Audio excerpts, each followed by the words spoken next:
Magandang umaga mga kapuso. Nandito po tayo ngayon sa NLEX Valenzuela exit northbound. At ipapakita ko lamang po ang sitwasyon sa inyo as of 6:30 ngayong umaga. Ito hong bahagi ito ng northbound. Nagkakaroon po ng pagbagal dahil po dyan sa unti-unti na namang lumalaking tubig na yan.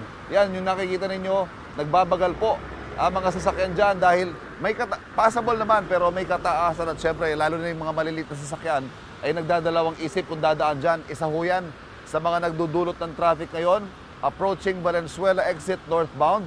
Pero paglampas ho dito, medyo maluwag-luwag na naman. Ang problema, dahil nga ho sa napakalakas sa buhos sa ulan sa mga nakalipas na 3 araw, meron na ho tayong mga nakikita mga potholes, yung mga lubak. Ayan, tulad na nakikita nyo yan. Papakita po namin ang malaking lubak na yan dito sa bahagi ng North Luzon Expressway.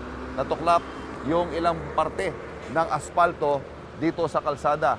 Pero ang pinakamalaking problema po ngayon ay yung mga nakaparada mismo sa inner lane sa magkabilang direksyon ng North Luzon Expressway.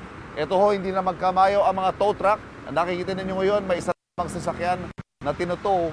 Isa lang po yan sa hindi na mabilang na mga sasakyan tumirik sa kasagsagan ng pagbaha kaninang madaling araw. Ang kwento po sa atin umabot daw ng hanggang dibdib ang taas ang baha dito sa ating kinatatayuan.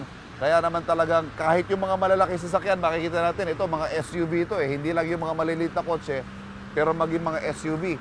Lampas kalahati daw ng sasakyan ang baha. Kaya naman nagtirikan. Mas malala po ang traffic dito sa southbound lane, yung nakikita ninyo sa kabilang direksyon dahil may mga nakaparada nga pong mga nagtirikang sasakyan dyan. 2 lanes ang ino-occupy na mga tumirik na yan. Kaya yung buntot ng traffic southbound patungo po ng Metro Manila ay umaabot daw ng Marilao. Ibig sabihin po yung stretch, kung kayo po'y going southbound papunta ng Metro Manila, yung stretch mula Marilao papuntang Valenzuela ay napakabigat po ng daloy ng trapiko. Nagpatupad naman ng zipper lane. Ito, itong nakikita ninyo, may zipper lane naman po. Southbound. Pero gayon pa man, ay napakabigat pa rin ng daloy ng trapiko sa mga oras na ito. Samantala, sa mga sandali po ito, nakakaranas na naman tayo ng katamtaman lamang naman na pagulan. Pero mula nung dumating tayo kanina, dakong alas 5:30 ng umaga, ay wala pa rin pong tigil ang mga pagulan. At tulad nga na nabanggit ko kanina, tumataas na naman itong tubig sa bahagi ito ng northbound lane. All other parts ng North Luzon Expressway, batay sa kanilang advisory, ay nadadaanan naman po at wala na tayong na-report na mga pagbaha sa mga oras na ito. At yan pong latest na sitwasyon mula dito sa North Luzon Expressway. Balik muna tayo sa studio.